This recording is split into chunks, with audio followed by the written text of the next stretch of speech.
Clare has been working all over India, living in Bangalore and working all over India for many years now.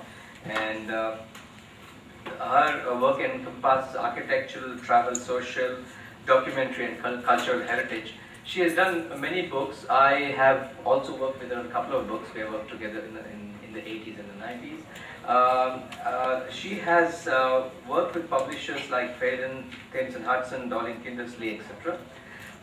She has contributed to several international magazines. Her work, notable work of solo photographic books include the history of architecture of Banaras, palaces of the Deccan, recent excavations of Hampi, the capital of Vijayanagar Kingdom, and a 4-month journey along the course of River Kaveri.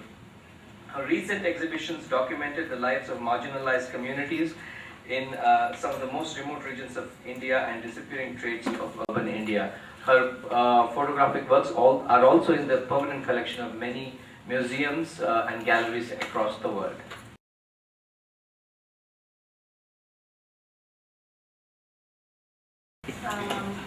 I just want to say thank you very much to Prashant and the other organizers for this fantastic Festival of Photography. It's been an absolute treat for us and a first in India.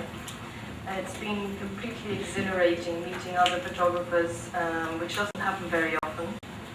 So thank you very much for inviting me. And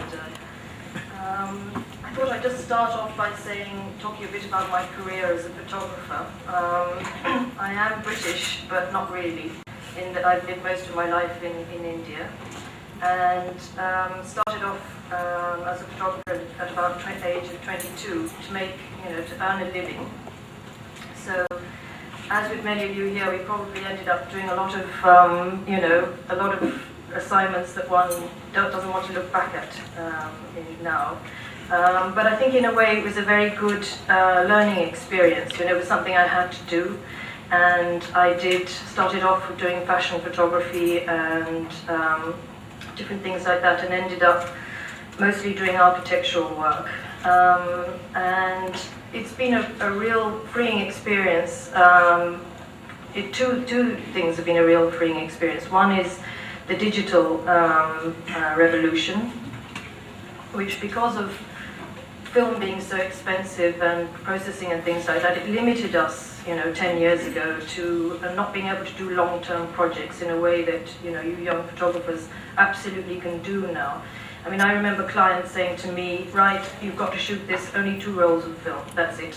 That's the limit. And so every shot counted, every shot mattered. And you didn't have time or space to really experiment. So with digital, there's that great freedom now of being able to shoot the way you want to. And the other thing was the fact that now photography is an art form in India, and so one's able to create bodies of work which can have a life of their own without a client.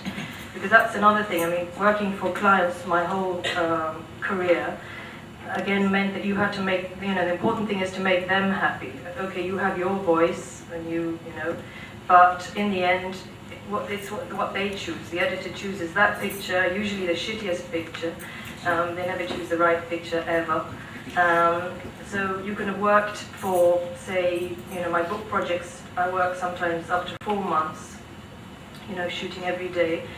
And then you don't have editorial control. So the book that finally comes out on the bookshop, you don't want your name on it in the end, So it's much nicer now that I am able to have exhibitions where it's me, it's my voice that's finally coming out. Because that's another thing about working as a photographer is that it isn't always your voice. It is also a job, and the job is it's a hard job sometimes. One of the photographers in Bangalore called Sudhir Ramachandran called photography problem solving. Because on an assignment, that's it. You go there, you've got an hour, or you've got half an hour or something like that, and you have to solve the issue of making that image matter and putting your name to it. So you know, each one is a challenge. And in fact, I do many different sorts of photography. I do architectural mostly, but I also do books on cultural heritage, which covers everything from landscape to portraiture to interiors and things like that. So it's and I really like that. I like the fact that I have that variety of photography. You know, as Prabhupada said yesterday, you know, you don't get bored because each assignment is a new challenge and a new experience. And basically what I want to show you today is two bodies of work, which is not the boring crap that I did initially, but more personal bodies of work. The first is on some subject that I'm very passionate about, which I have shown it's been shown in about 4 galleries in India so far. The subject is, do I have to go like that? Right? It's entitled Disappearing Professions in Urban India.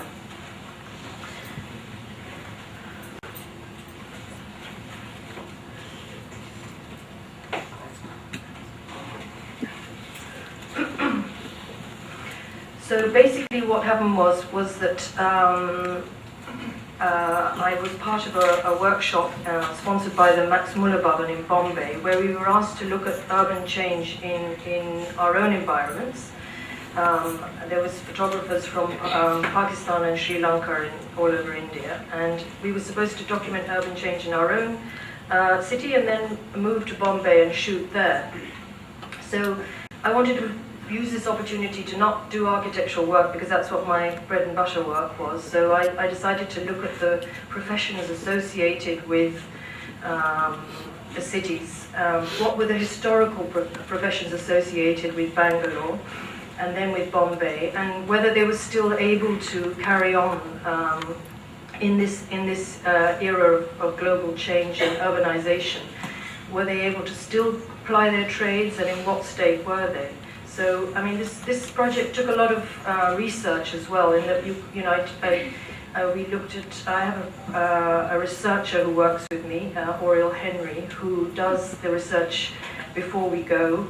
I've now done 7 cities, and it's going to be a book that's going to come out in a year's time.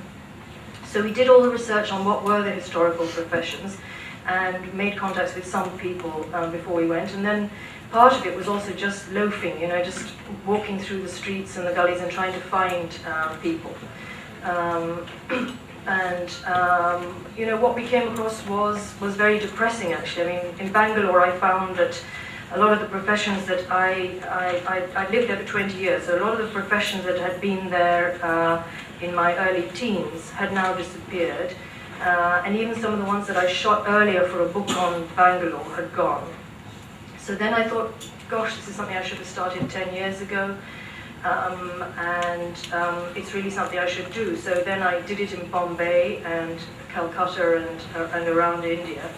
And inevitably what we found is that the proponent of these professions, the next generation, is 99% not carrying on with what their parents are doing. And this body of work, I just want to point out, is not a nostalgic look at at what of the past or anything like that. It's an urban history that I'm looking at, and the labor histories of the city, and trying to record that because it's disappearing. And in many cases, what I shot a year ago has now gone, especially in Bangalore, where they've just destroyed any of the heritage of the city.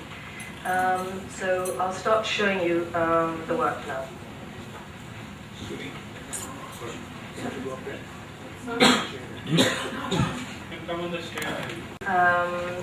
And how they are struggling to still carry on surviving. These are the color-coded baskets of each Koli woman has her own color, and it's color-coded so that they don't muddle them up.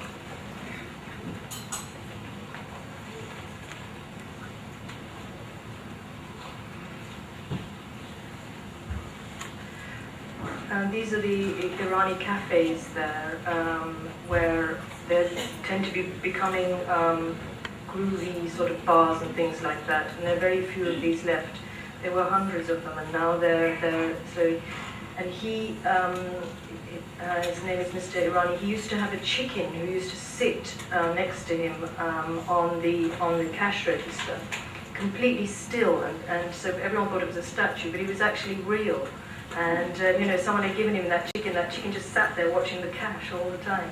So, I mean, one of the things I've enjoyed most about working on this project is the people that I've met. And they're passionate about what they're doing against all the odds. You know, their children want to sell, or their children don't want to do it, and so, you know, each one has a story. And so when I go and shoot, I also, you know, spend a lot of time, we interview them, because it's going to be a book as well, and so there's a long text that goes with the exhibition when it's exhibited, which tells the stories of these people. It's supposed to be here. Anyway, this is the Bangalore poster painters. This was the last film poster painted in Bangalore. He stopped working in January. It's all digital flex now. We jumped from Bombay to Bangalore somehow. I don't know how that happened. But anyway. I think Alexagar will manage. So these, yeah, I think I'm alright. Jumped, but anyway. Yeah, let's do that.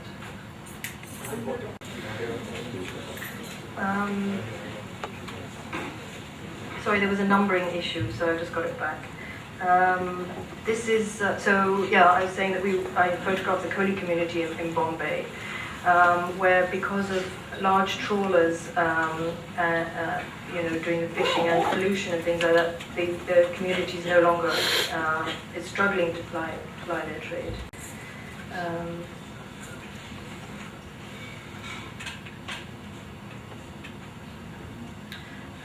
We also did the whole, looked at the cotton mill and that whole industry, which was the heart of Bombay, and now has been turned into shopping malls and things like that. This is one of the few buildings that are left just near Sassoon Docks, which is now being used for sort of Bollywood movies and things like that.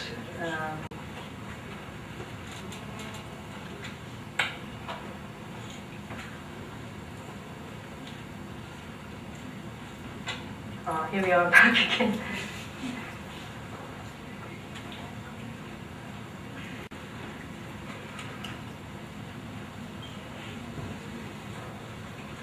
So what I tried to do, because I knew it was going to be an exhibition, was to vary the imagery within the. So we've got portraits and still lifes and things. So that on the wall you've got the story. On the one hand, it has to tell a story, but on the other hand, as imagery, you know, it could be varied. Now these are Goa, where it was actually more of a struggle to find professions. I think because Goa is just such a sort of cool, laid-back place that people, you know, tend not to. I mean, you know, you just eat fish and drink fenny, and so it was quite a struggle to find traditional professions. I mean, no doubt there are, you know, many professions now, but what were the old professions? This was a fabulous woman who makes shell craft in her house.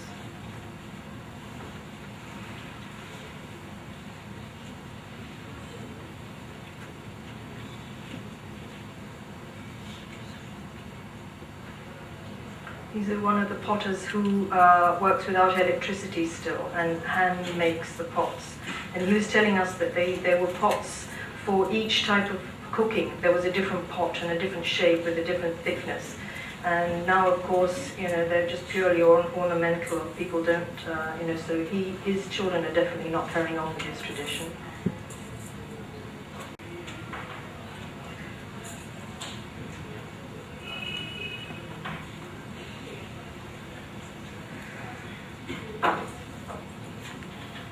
These are votive candles, where you know, depending on what's wrong with you, your foot or your hand or whatever is causing you anguish, you give it to the church. Oh yeah, that's for me. These are the traditional jewelers who, to make one piece, they would have 5 different craftsmen, and now it's sort of mostly machine made. Now we move to Jaipur, which will actually be the last chapter in the book, because here we found that it was more of a expressions are now found new lives, and they're able to survive. I mean, and a lot of them were dying out, like block printing and things like that. But there's been a resurgence with different people. This is the tradition of free water to everyone who it's just part of the house on the lower ground floor. And what I'm showing you is a very small part of this, because it's something that I feel very passionate about, and so I think it's, as probably was discussing yesterday, when do you end this? When do you get an end? And I don't think there is an end. If you feel passionately and love the subject, then I think I'm going to carry on doing this till I cop it.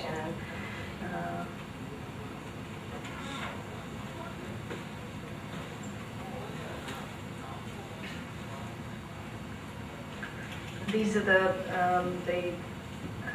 lorry painters, and if you notice the last panel, the sort of lowest panel, he's put ulta actually.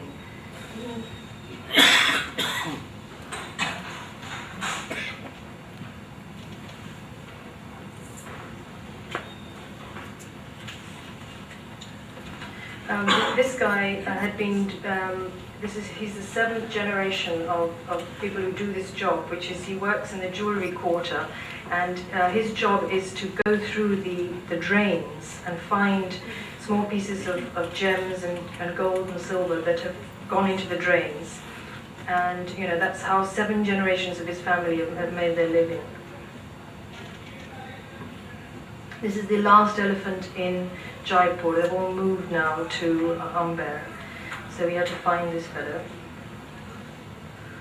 Which was quite a struggle, because of course everyone's got mobile phones now, but this Mahout had fallen asleep on his elephant and turned his mobile phone off. So we had to trawl the streets of Jaipur. It's really difficult actually finding a lot of these things, because you get a lot of false leads and sometimes I think, why do I do this? Why don't I just sit in my studio and photograph? Why on earth do I drag my ass around the streets like this endlessly? This is one of the old cinemas in Bangalore, which have mostly become multiplexes. This was also a challenge because I'm a woman, and they in some of these cinemas, most of these old cinemas only show porn now. So they were desperate to get me out before all these horny men came to watch them in the next movie. They're saying, "Madam, please leave."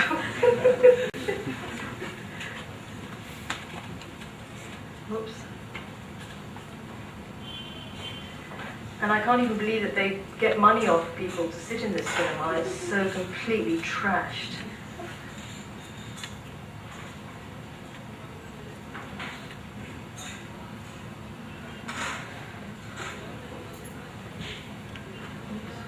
Okay, this is where we were.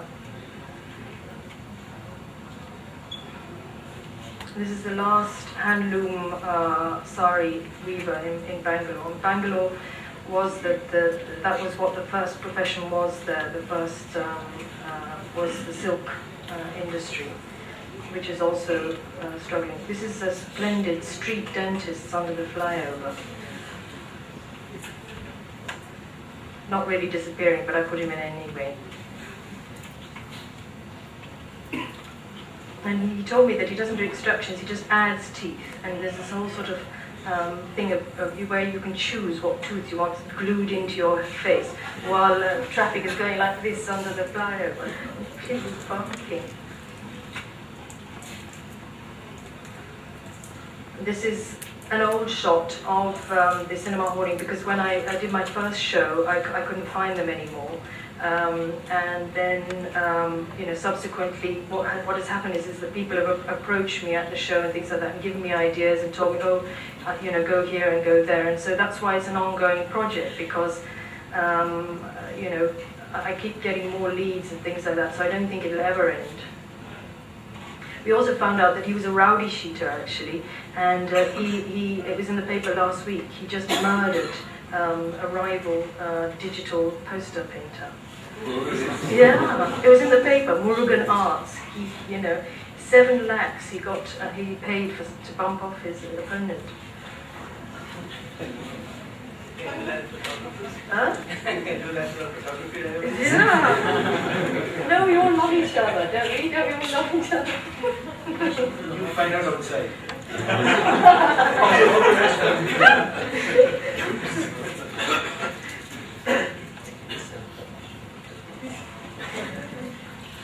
Like self-suicide.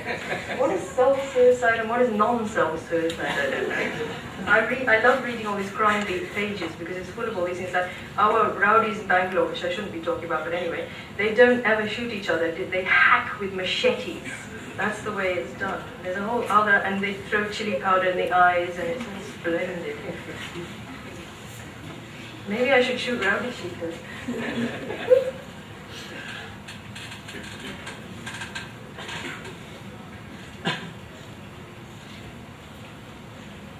These are still done in the old copper cauldrons, and it's impossible shooting in there because it's wood smoke basically still, because it's all got to be steaming hot and boiling, and everyone's got red eyes, and so when I'm shooting this, it's not that I'm saying that this should still carry on the way it is. It's it's just I'm just documenting something that's disappearing. I don't have a moral judgment about it or anything like that. It's just the fact that it's disappeared.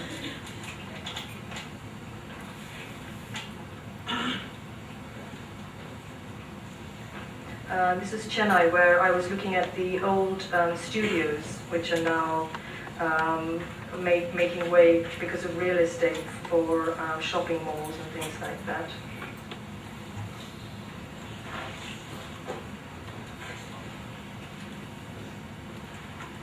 And these were the old catamarans, catamaran actually just means tied wood, and they would just tie 5 pieces of wood together, and that was the boats. But since the tsunami, everyone gave them free fiberglass boats. So we have just 2 cities left. This is Calcutta, where we looked at, I tried to look at different sorts of heritages as well.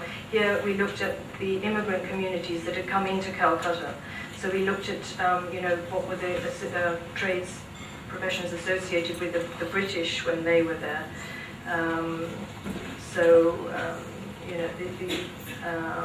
And whether they were still there, and the Chinese community.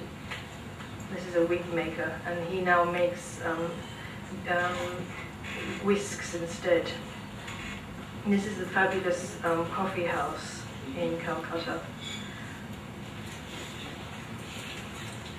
Because we also looked at the nature of the ways, the fact that with globalization, now you have baristas and coffee days, and all these small places are all disappearing, and what you're getting is generalized. This is a splendid bookshop where you're not allowed to look at the books, you're not allowed to browse or anything. You have to stand behind the counter and say, I want a dictionary, and then he'll give it to you if he feels like it, or not. This is an attar maker where they still put the attar in leather bottles, so then the moisture goes out and you have the absolute pure essence still there in the thing. Brass polisher. And this is the Chinese community. So he runs a dry cleaner, and he was actually on board ship. He was going to become a merchant seaman, and he was 14 years old on his first assignment, and his boat was bombed. So the closest place to get to was India, so he ended up in Calcutta, and he said, I never went anywhere after that. He just stayed in Calcutta. He's now 78 and still working.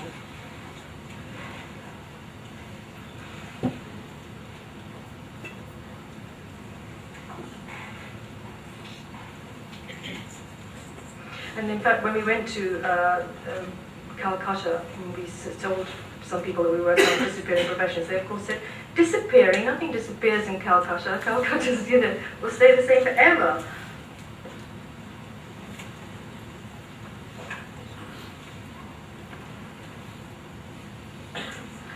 So here is just a few more of Delhi, and then I'll move on to a different body of work, which is quite different from this.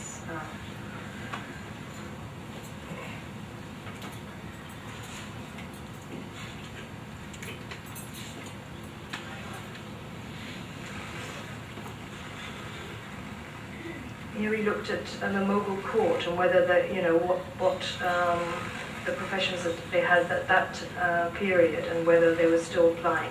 And we actually found a miniature pup painter whose ancestor had been brought down by Jahangir and that sort of. So that's the end of that lot. And now we move on to a much more personal body of work. And this is my friend Mira. Who is a sadhu. She's from Belgium, and she came to India when she was 22, and she has lived in a cave in Hampi ever since. So it's about 25 years now.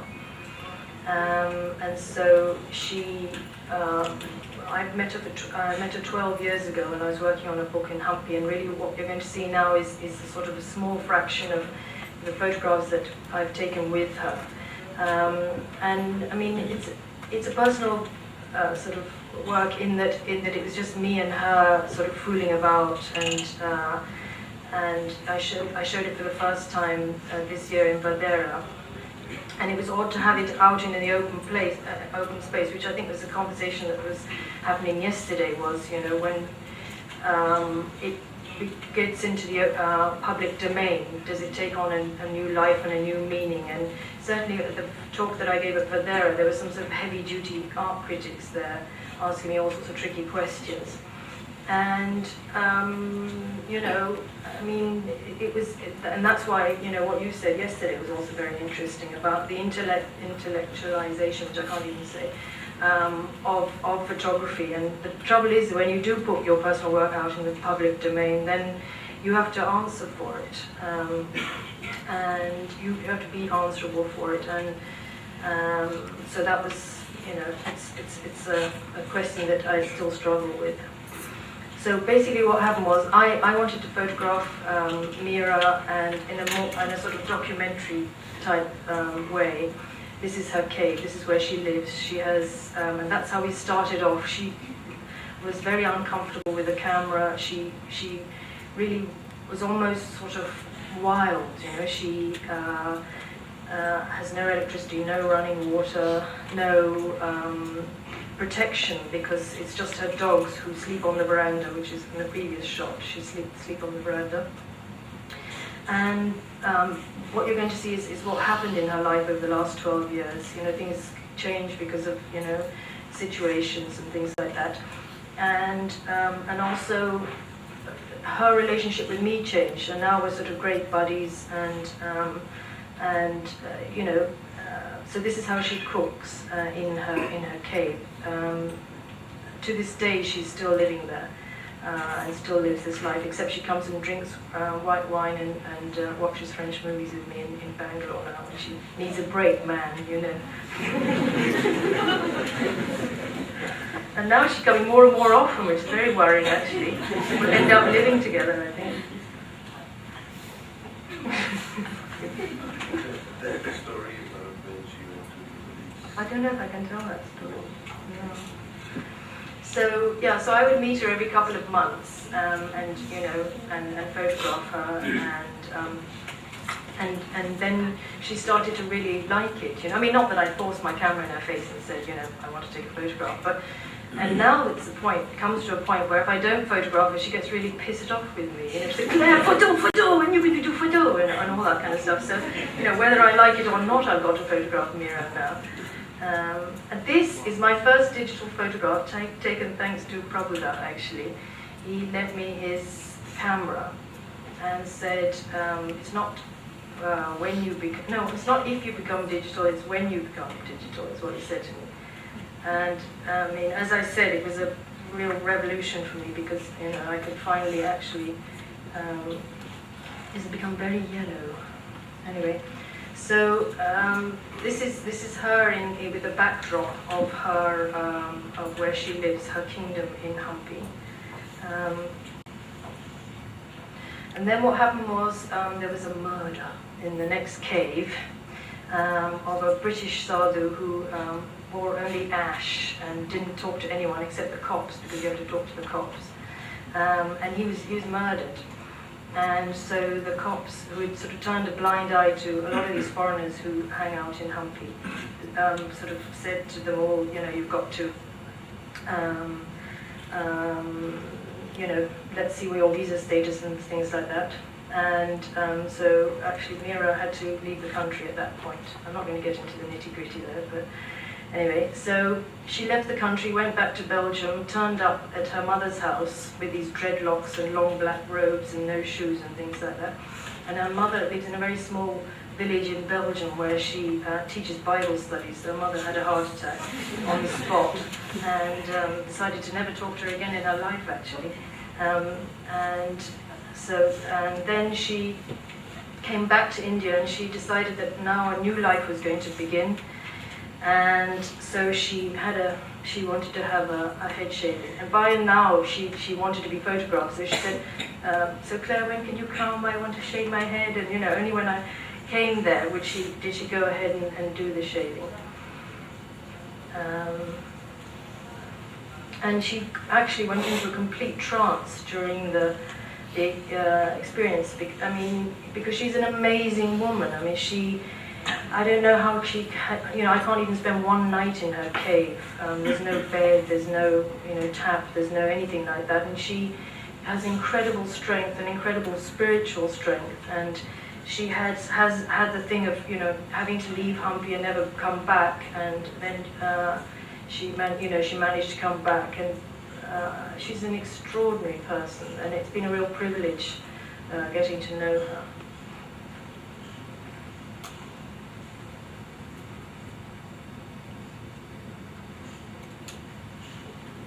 This is cow dung. They bathed her in cow dung.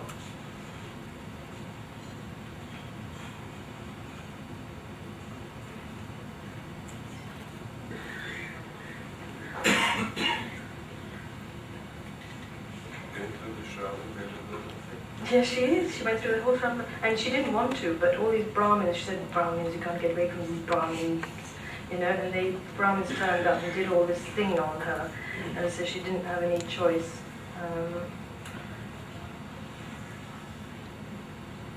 This is her on my roof in Bangalore. So she literally bathes in the river. She lives. One of the things I wanted to do was actually have her voice here today, because she speaks an atrocious mixture of Hindi, French, and English, and sort of spiritual stuff all muddled in together. And and that really is her, but a lot of it's extremely controversial, so I wasn't sure, whether I could actually play it. So these are, so a lot of the photography I wanted to do was documentary, but she just wouldn't let me do it. She took over the whole thing and decided that she decided that she wanted to become this diva. And she wanted me to shoot her only in fashion gowns and things like that. And she'd drive me completely crazy because she'd turn on FTV and say, Claire, do it like that, I don't want all this, bastard thing of sitting on the rocks. And, so she took over the whole thing and wouldn't let me shoot at all the way I wanted to shoot. And so I've got very few of this sort of imagery of her actual life, and it's not what I wanted to shoot at all. So. This is the sort of stuff, you see. And then there's a whole lot of rules. Don't show my feet, because she has enormous feet, because she didn't walk with shoes for so many years. So they've become huge, like sort of great big hands, because the humpy terrain is very rough.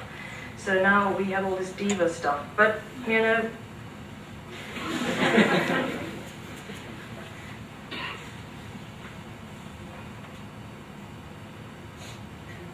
and she would beg, borrow, and steal dresses, and then she'd say, "I have this dress. It weighs 7 kilos of sequins. Come to Humpy now." And I would have no choice. I just have to get on the train and do the needful, as they say. This is Tayel dress.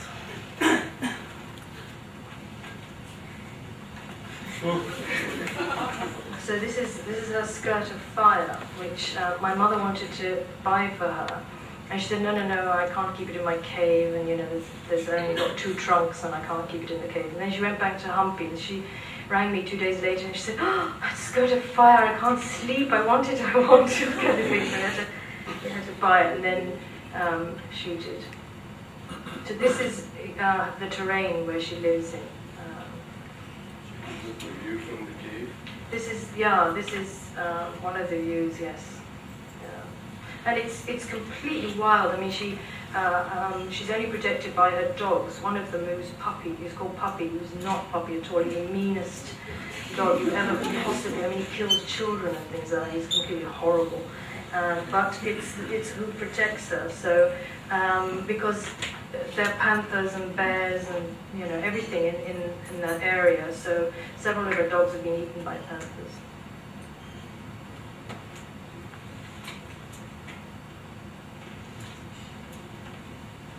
And some of them she'd come up with her own ideas. Like this is, she wanted that kabuki tamasha, she told me, that kabuki Japan tamasha. So this is a friend of hers who lives, Shama Pawar, who lives next door, who would patiently sit through these sort of sessions.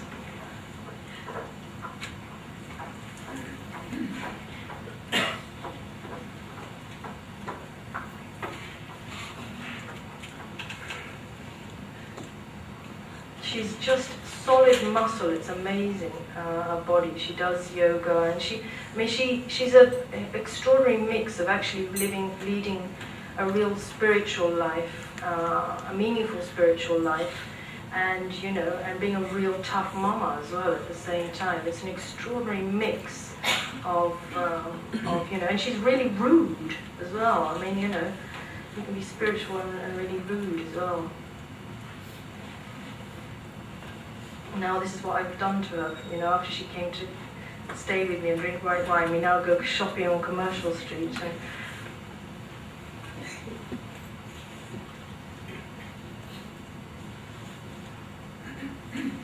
This is the last shot. This is her in my unbuilt house. That's it.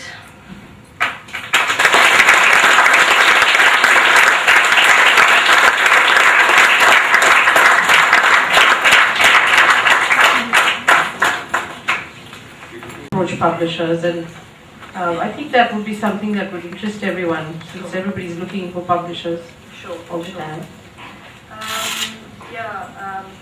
Twofold really. One is I do very, very boring books where for academics, where they give me a picture list, and so that's just, I don't have any freedom, and I just they approach me and I do that.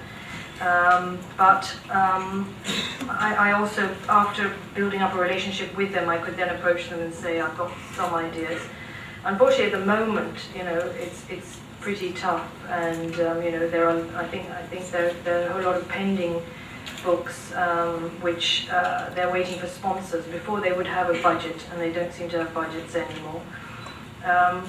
But I did sort of 3 books for Marg, and then I came up with my own idea, which was a 4-month trip that I did down the Kaveri River when my son was only 2.5, jumping up and down the back seat, and me driving this Maruti 800 until I destroyed it on the streets of, on all those little things. So I think it's a bit of both, working directly for publishers who come up with picture lists, which is I think what I did for you, right? Yeah.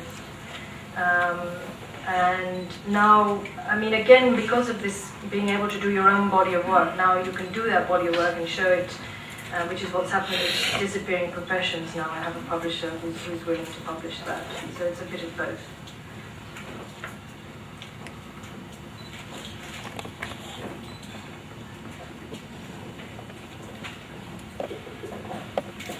Hi.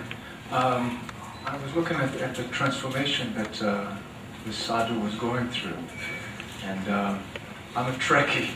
And I've been watching Star Trek, all my childhood. I've been growing up, and there's this thing that's called the Prime Directive that guides them. Okay. When you meet a new culture, you should leave the smallest signature before you leave. And obviously, I don't know to what extent, but of course, this friend, the sadhu, had gone through a huge transformation because or through her relationship with you. No, not just my relationship. Please don't blame it on me. I'm not I'm putting it as a question. I polluted this Okay. This is where it boils down to. Do you feel that it was your involvement that created it, or was that a window that enabled her to really express her desire, maybe to leave the cave? No, I think it was absolutely because of her trip to Europe. She hadn't been back to Europe for 22 years, and she'd lived in that cave in Hampi. She hadn't really travelled anywhere else, I think it was coming out into the outside world, and then having to have paperwork. I mean, basically her visa had expired, so it was that practicalities, and then she suddenly realised that she's got to rejoin the world, and she says, maybe this is a temporary thing. I have to become part of the world, and then I can retreat back again. This is the time for this now, and that's why she had that ceremonial shaving. It wasn't really me. She's just the practicality. If you go around with jatas down to your, there's a certain way that people are going to. Now she does PowerPoint programs and has a mobile phone, So I don't think it was to do with me. I think it was. And then to keep her paperwork going, she's got to have more money because she has to travel and such like. So that's really the reason why. And who knows whether I think she will go back again. She doesn't want to leave Hampi. She wants to stay there. And even that in itself is such an extraordinary thing that she can do PowerPoint programs and mobile phone, but every night she goes back and sleeps in that cave. So now she feels that she's two different people. And that is also problematic in itself. At least she had the shanti of knowing who she was before.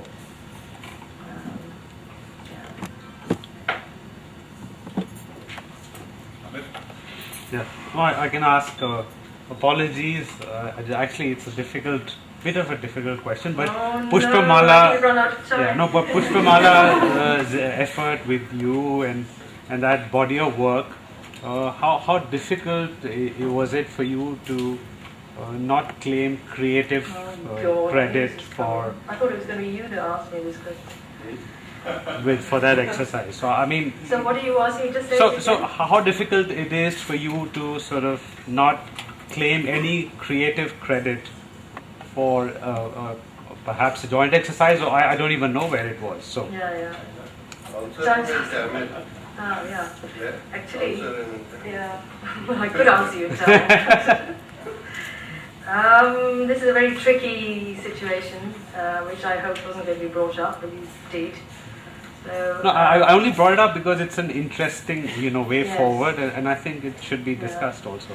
I don't know if you were here when Pushpamala showed her work. The South Indian Women series was actually shot by me. And it was a collaborative grant that we got from the India Foundation for the Arts, and it was for two artists to create a body of work together. And it was, it was very, very important time for me because we got 5 lakhs, which is a good sum of money 10 years ago, to create a body of work which didn't necessarily need to go anywhere. For me, it was pure experimentation. And so, Pushpamala initially said, let's just do Ravi Varma's. And and stick to that, and we'll copy them exactly. And that's not what I wanted to do. I wanted to use this grant to experiment with my craft, and without a client, which I'd never done before, as you know, we were talking about because of the money and stuff like that. So I came up with half the ideas for what those were, you know, like the circus and things like that. And actually, how she conceived the show and how she showed it here was very different from how I conceived it. What we did was we exactly copied one image, and then I said, once we've done that, I'd like to experiment with, you know, take that forward in many different ways. We've got the team there, and a huge team. I mean, I also used it, I did different lighting techniques every time, because that too I could experiment. So I had a whole Kannada movie lighting crew in with one day with, you know, with a generator van and, you know, 20 spot boys and things like that, purely so that I could play, you know. I had no idea that this was going to become an exhibition that traveled the world and ended up, you know, it's ended up in, actually I don't know where it's ended up, because yeah, in the auction houses and, you know, museums and things like that. And that's what you're trying, you know, what you're asking me is that we came to the end of the shoot, and then she said that she wanted my name off it and copyright and ownership and everything like that. I was actually staying in Pablo's house that day, so I came out crying my eyes out, because actually she was a friend as well. And so, I mean, this is an issue. It's a very, very important issue to everybody. You know, make sure you keep your copyright. Actually, I had this discussion, I can't remember who with who, and they said that everyone in Bombay already knew that about her and wouldn't work with her. But she was a friend as well, so it was a sort of double betrayal. And, you know, I mean, I've learned from it, and we did, I mean, it's not that I sort of laid it back and said, okay, I said absolutely not, and we saw a lawyer, and we chalked out a whole thing, of which she's broken every single one. She's broken every single clause in that. And do I really want to go to court about it? You know, no, you know, I don't want to go to court about it. I've moved on. That was 2002, and you know, it was part of my my work, but I you know, I love my job, and I just want to move on. I don't want to get bogged down in all that. And I've learned my lesson. Right, and If you want to ask you, would you call her a schizophrenic? oh, Mira, no, absolutely not. No, no, because you can be several people in one, and she, you know, she is herself in all of that. She absolutely is herself, in a way that a lot of us don't have the courage to be ourselves. I think she, you know, she has the courage to be exactly who she is.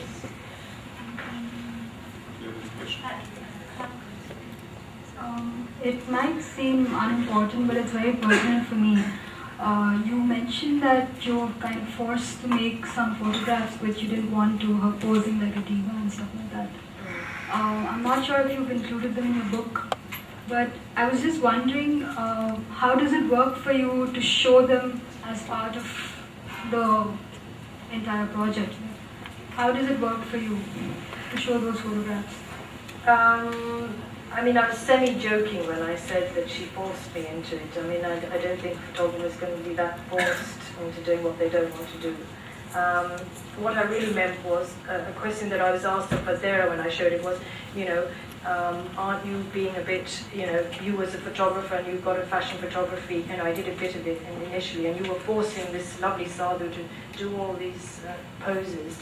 And what I was meaning was that actually they were her ideas a lot of the time. And it's a very collaborative thing. And I loved taking those pictures of her. We had great sessions. It's not that I didn't, and I am proud of the work that we created together. So that was semi-joking, saying that she was. Something related to that. Has she seen that she has? Oh, absolutely. Mira has all the photographs in albums in her cave. Yeah, absolutely. It's really, really important to her. And you know, that cockroaches get in and start eating them, and I have to replace them and things like that. We do that together as well. And she says, no, I'm wrinkly there, and you cannot have that one. And she's 54. Yeah. The pictures of her in the cave. Yeah, they were at the beginning. Okay. Do you feel that as the project progresses more, that you'll get back to some of the documentary that you want to do, because maybe she'll get bored or she's had enough of the French gowns and sequence gowns that you feel that there might be a turning point? I hope so. You never know with Nero, though. So I really, hope so. Have you done any nudes of her? No. Oh wow. You do it, yeah.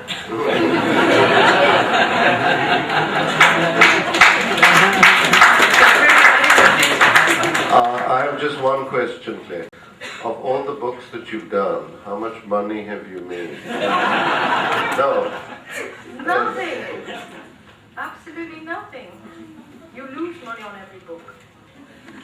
I know you're asking me that because you're about to, you want to do one. Absolutely no money. You want to occupy the next cave which is empty. Sure. More questions? Thank you.